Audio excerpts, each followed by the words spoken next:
Hello, and welcome to the 6th lecture.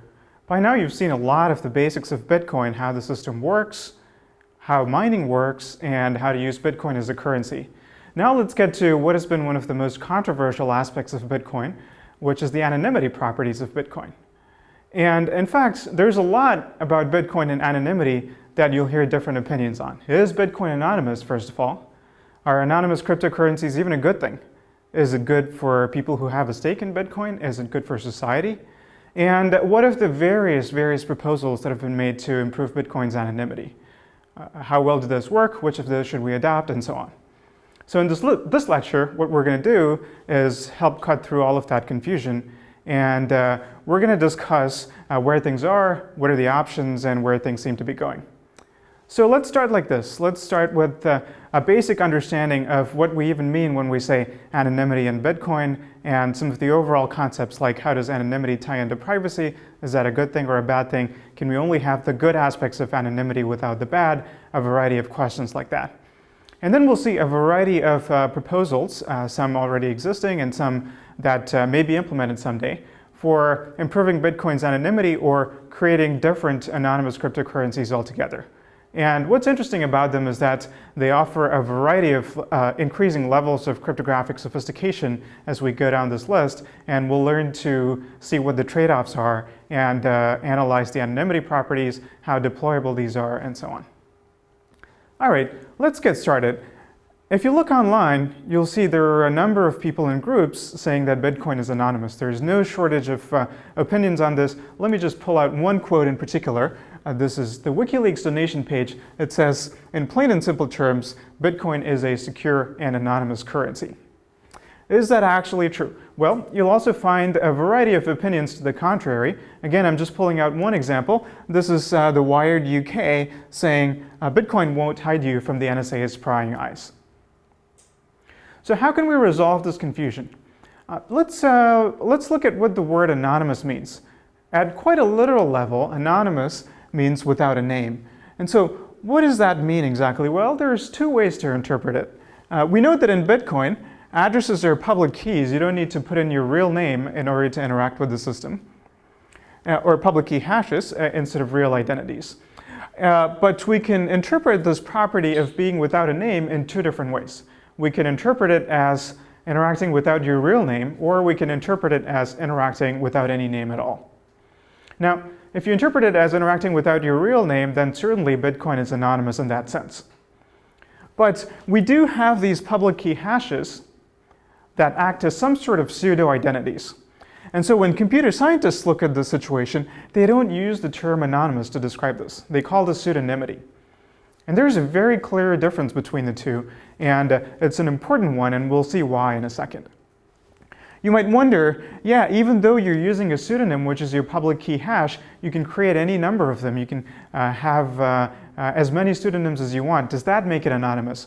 Well, the answer is not quite, and we'll get into that as well. Okay, so if computer scientists call this pseudonymity, what is anonymity then? Is there a clear definition of what it would take for something to be called anonymous? At a conceptual level, the answer is very simple. Anonymity in computer science is just pseudonymity together with unlinkability.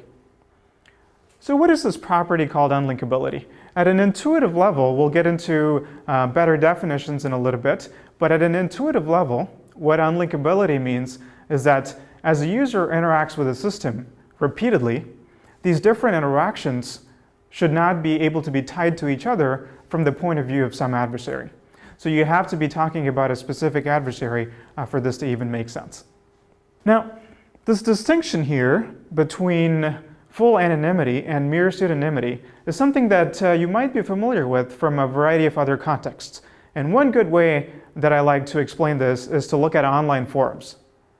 And again here, the distinction between a mere pseudonymous interaction and anonymous interaction comes up in different forums. And Reddit is a good example of a forum where you pick a long-term pseudonym and interact over a period of time with that pseudonym. You could create different pseudonyms, but it's going to be practically infeasible to create a new pseudonym every single time you want to post a comment, and it's not even very meaningful. So Reddit offers pseudonymous interaction.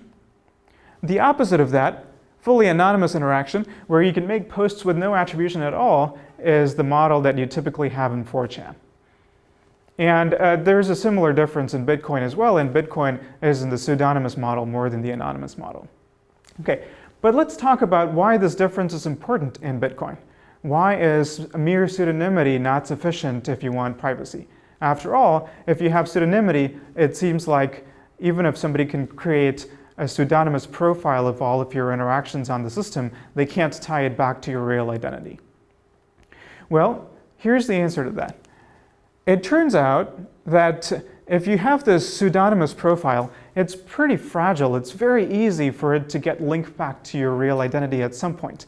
And if that happens at any point, then of course, all of your transactions, past, present, and future, have been linked to your identity. So here are a couple of different ways in which that can happen.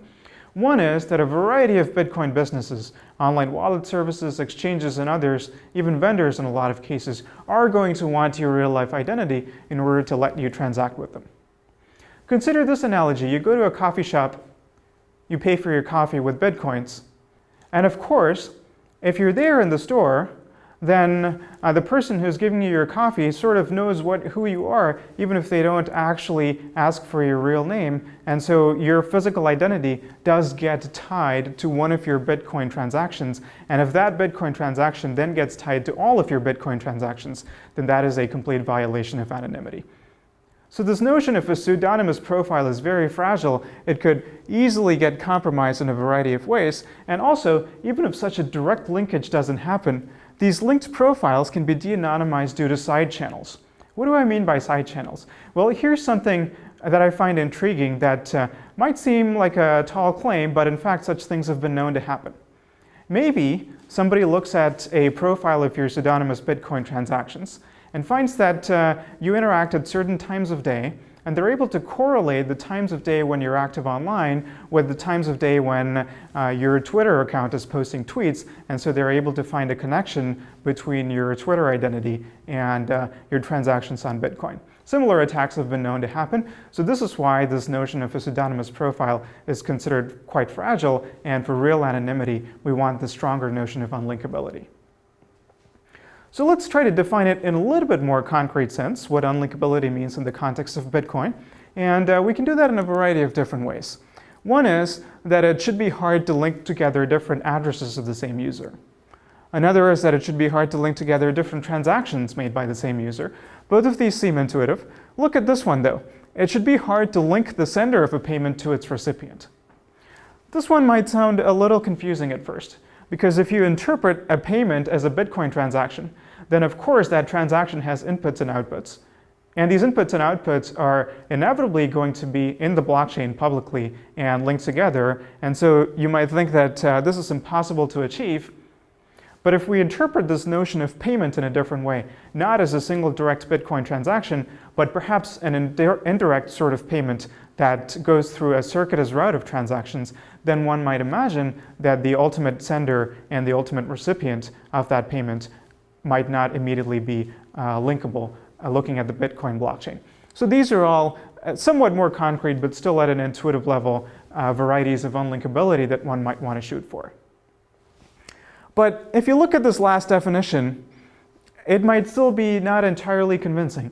Let's say that you pay for a particular product and it costs a certain amount of Bitcoin, and then maybe you send that payment through a circuitous route of transactions, but still you might think somebody looking at the blockchain must be able to infer something, specifically that Bitcoins left some address, a certain number of Bitcoins, and Bitcoins showed up at some other address. And these two might be slightly different because of transaction fees and so on, but roughly equal. And also roughly in the same time period, because there can't be too much of a lag between the sending and the receiving of a payment. And so clearly, even if we try to achieve this kind of unlinkability, it can be unlinkability between all possible transactions, but some smaller subset of transactions that look like each other. So let's make this a little bit more concrete now. And this is how we quantify anonymity. We usually don't try to achieve complete unlinkability, which is unlinkability among all possible transactions or addresses in the system. But instead, we go for something more measured. We try to maximize the size of our anonymity set. The anonymity set is the size of the crowd of other addresses or transactions that we're trying to hide in. So if I can be reasonably sure that with respect to some adversary, there are these 1,000 other transactions that look just like mine, and the adversary can't tell which one was mine, then that we might consider to be a pretty good level of anonymity. And to calculate this anonymity set, it's not trivial at all. It takes a few steps. You have to first define concretely what your adversary model is. And you have to reason carefully about what that adversary knows, what they don't know, and what they cannot know. And there's no general formula for doing this. It requires carefully analyzing each protocol and system and doing it on a case-by-case basis. I want to point out that in the Bitcoin community, often people carry out intuitive analyses of anonymity services, for example, mixing services that we're going to see later in this lecture, and often they come up with ways like taint analysis. This is an intuitive way that tracks the flow between a particular sending address and a particular receiving address. And intuitively, it might make a lot of sense, but if we consider it from the point of view of how we actually should calculate anonymity, taint analysis is not a very good measure of how much anonymity you get from a system. And the reason for that is that it assumes a particular type of attack the adversary might carry out, a rather naive attack looking directly for quantities of flow between a sending and a receiving address. And if your adversary were a little bit cleverer than that, then you might carry out taint analysis and think that you have a lot of anonymity in a certain situation, but in fact you might not. So the bottom line from this slide is that quantifying anonymity must be done in terms of the anonymity set, and in some cases probability distributions on top of that anonymity set, and it requires a careful analysis of the protocol in the system. You can't apply a simple formula. Okay, let's switch gears a little bit and talk about the ethics of anonymity. Why do people want anonymity? We've already seen a little bit the connection between anonymity and privacy, but let's make that very concrete. Now, in blockchain-based currencies, because all transactions are recorded on the ledger, they're totally and publicly and permanently traceable. And so if your identity ever gets linked to these transactions, you're in a situation where your privacy level is much worse than you get with traditional banking. Why? Because anybody might be able to carry out this type of de-anonymization attack, not specifically a company or a government that you might be worried about, any member of the public. And your transactions, since they're permanent, your loss of anonymity years down the line could affect all your transactions today and vice versa. So we really want anonymity to even get the privacy level of cryptocurrencies to the level that we enjoy with the traditional system. But also people hope that it can give us a new level of privacy. Of course, we have to acknowledge the concerns as well, and one of the major concerns is money laundering and all of the bad things that that can enable. So let's talk about that. This is definitely a legitimate worry. I wouldn't be in favor of studying anonymity in cryptocurrencies and ignoring the ethical aspects and saying, oh, that's not something I'm going to worry about. I'm only interested in the technology. I think it's important to consider the ethical aspects. There's one item of comfort that I will offer, though. If you look at how things stand currently in Bitcoin, the difficulty of things like money laundering is not necessarily because the blockchain is not so anonymous and so it's easy to trace flows, but instead the difficulty stems much more from the fact that moving large flows into and out of the currency rather than within Bitcoin is what is really hard. In other words, cashing out is hard. And so anti-money laundering efforts have great promise if they're focused in this part of the system. And the good news is that all of these attempts to improve anonymity in Bitcoin don't affect this part of the equation in any way. And so I would recommend that Bitcoin researchers and developers coordinate efforts with anti-money laundering efforts by law enforcement and others so that the technical aspect of Bitcoin anonymity can be relatively separate from law enforcement and legal aspects and so on. Nevertheless, one could try to ask, can't we design the technology in such a way that only the good uses of Bitcoin anonymity are allowed and the bad uses are somehow permitted? Well, this turns out to be a quite common conundrum in computer security and privacy. In a lot of scenarios, we want something like this, but it never turns out to be possible. Why? Because these different uses that we're talking about that we perceive as being very different morally are going to be almost identical technologically. And if we want to encode some sort of moral rules into the technical rules of the system that are going to be automatically enforced by miners, It's not even clear how to do that.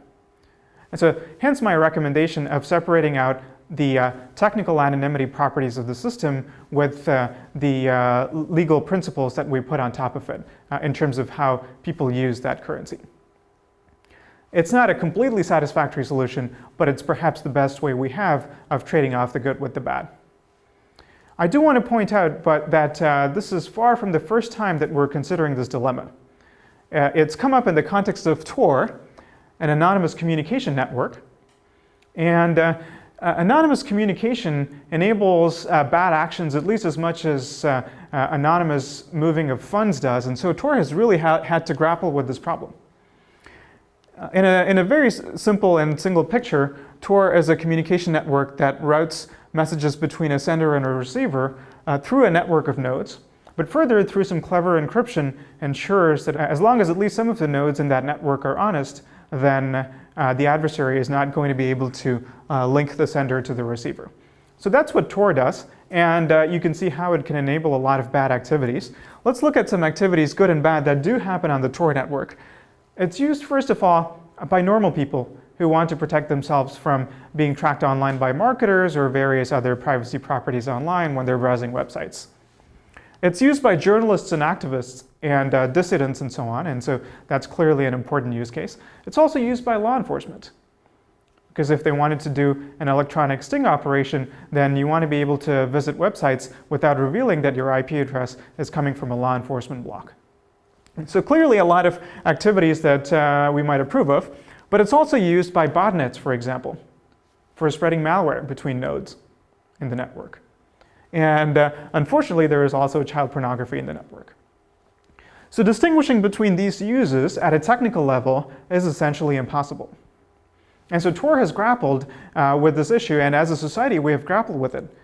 And by and large, we've concluded that it's better for the world that the technology exists than it doesn't. And in fact, one of the main funders of Tor is the US State Department. They're interested in it because Tor helps dissidents in other countries who might be fighting oppressive governments and so on. And in fact, recently there was a news story about the FBI having a successful string of sting operations against people using Tor for child pornography. And so, of course, we have to remember there is a level above the technology that law enforcement can exploit, a variety of ways to get to people who are using these systems for bad purposes, and so it preserves a sense of balance. So let's switch gears a little bit once more. Let's look at the history of anonymous eCash. Even though with Bitcoin these questions are quite controversial and there are debates about how anonymous exactly Bitcoin is and what are the options and so on, this is not the first time that we have thought about anonymous cryptocurrencies at a technical level. These efforts have quite a long history. In fact, all the way back in 1982, more than 2 decades ago, cryptographer David Chaum proposed something called blind signatures that helped him develop anonymous electronic cash. So what are blind signatures? Blind signatures are a two-party protocol. Two parties communicate with each other, and at the end of that, one party has produced a digital signature of some input without actually knowing what that input is. I know it sounds a little bit like magic, but I encourage you to look it up. It's not that sophisticated at a technical level. It's quite simple to understand if you work through the details, but since I'm not actually going to go into the details now, let's for the moment assume that this works by magic. So assuming that we have blind signatures, how can that help us achieve an electronic cash protocol? That's what David Chaum did. And as we go through this protocol, try to see if you can spot any other flaws with it other than the anonymity properties or lack thereof. It's quite a simple protocol. I'm going to show it to you in just one slide. Now, imagine that there is a bank, and this is a protocol for anonymous eCash through blind signatures. Imagine that there is a bank, and the bank stores various things in its database. In particular, it stores these two tables. The first table has a mapping of users with the balance that they have in their bank account. These balances don't refer to any sort of cryptographic currency. It's just a plain old number sitting in a database, just like your actual bank account or PayPal or something like that. In addition, it has another table called spent coins, and you'll see in a moment what this means. Let's say that a user now wants to withdraw an anonymous coin from the system. And now this is where the crypto magic is going to come in. So the user wishes to withdraw an anonymous coin of a standard denomination. Let's say that that's $1 denomination and all of these values refer to dollars. So the first thing that the bank is going to do on receiving this request is deduct this user's balance. It's gone down from 10 to 9 in this example. The next thing the user and the bank are going to do together is execute a two-party protocol, a blind signature protocol, at the end of which the user, having picked a random serial number of a coin, that's what's being depicted here. This is a serial number for an anonymous coin, and the user was completely at liberty to pick that number. She did, and then they executed a protocol, at the end of which the user has received a signature of this serial number, but in such a way that the bank did not in fact learn the serial number. The bank had no idea what number it was signing. It just knew that it was some number that it signed. Right? And now this signed number represents an anonymous token. This is a token that the user can pass around to another user.